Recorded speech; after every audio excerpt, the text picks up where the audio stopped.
दोस्तों, रूस यूक्रेन युद्ध के बीच आम जिंदगियां कठिनाइयां झेल रही हैं। वहीं दूसरे देश से आए नागरिक बॉर्डर की तरफ भाग रहे हैं ताकि कैसे भी करके सीमा पर अपनी जान बचाई जा सके। वहीं भारतीय भी मीलों चलकर बॉर्डर तक पहुंच रहे हैं, क्योंकि भारत की तरफ से चलाए गए ऑपरेशन गंगा के तहत भारतीयों को पोलैंड, हंगरी और रोमानिया से एयर इंडिया की फ्लाइट के जरिए भारत लाया जा रहा है।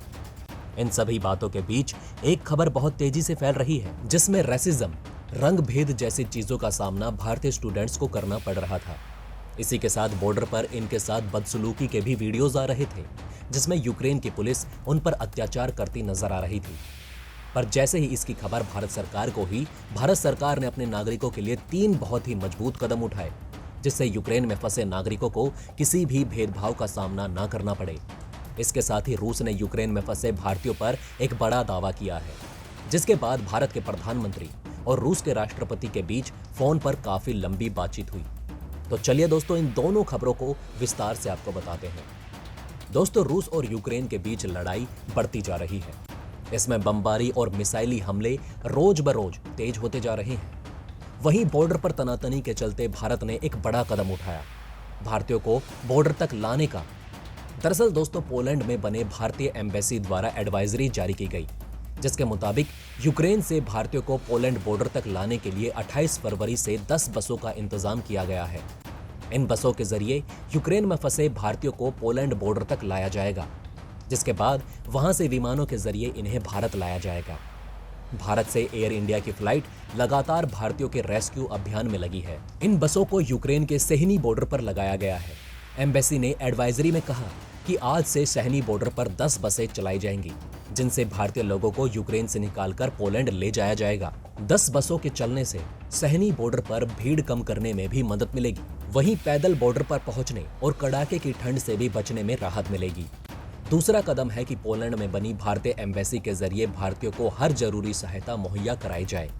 ये सहायता भारत सरकार के जरिए फ्री में मुहैया कराई जाएगी। इसके साथ ही भारत की एम्बेसी ने कंट्रोल रूम के नंबर भी जारी किए हैं, जिनको भी बसों के जरिए यूक्रेन से निकालकर पोलैंड बॉर्डर पर आना हो, वो पहले से इन नंबरों पर फोन करके जानकारी दे सकते हैं। एम्बेसी ने यूक्रेन बॉर्डर पर मौजूद भारतीयों के लिए खाने पीने का भी इंतजाम करवाया है।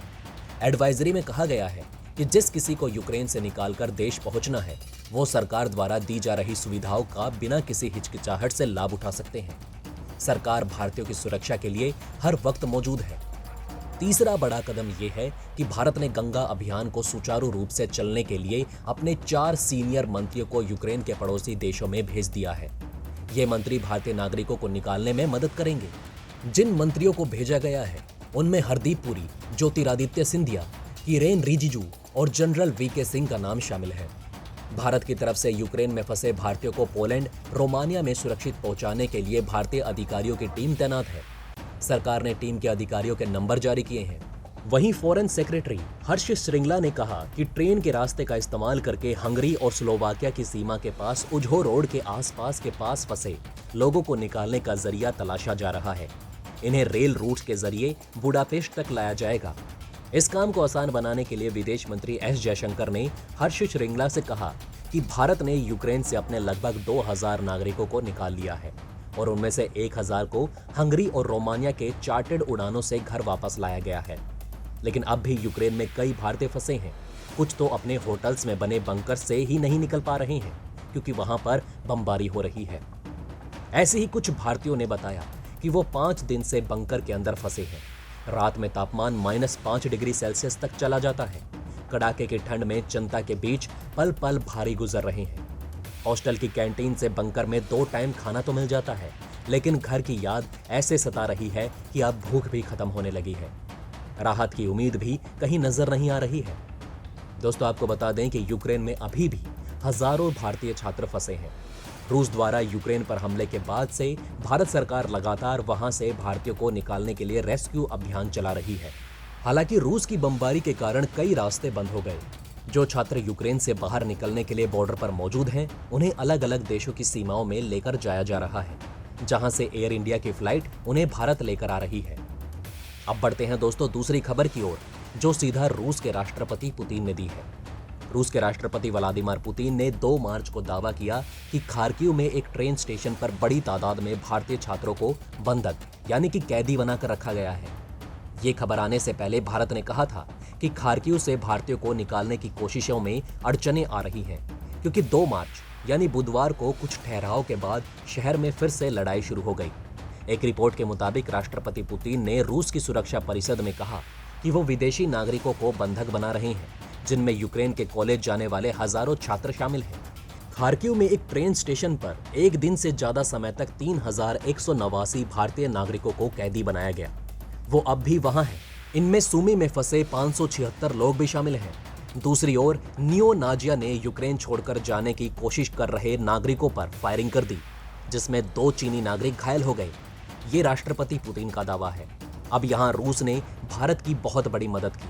अब वो कैसे, आइए जानते हैं।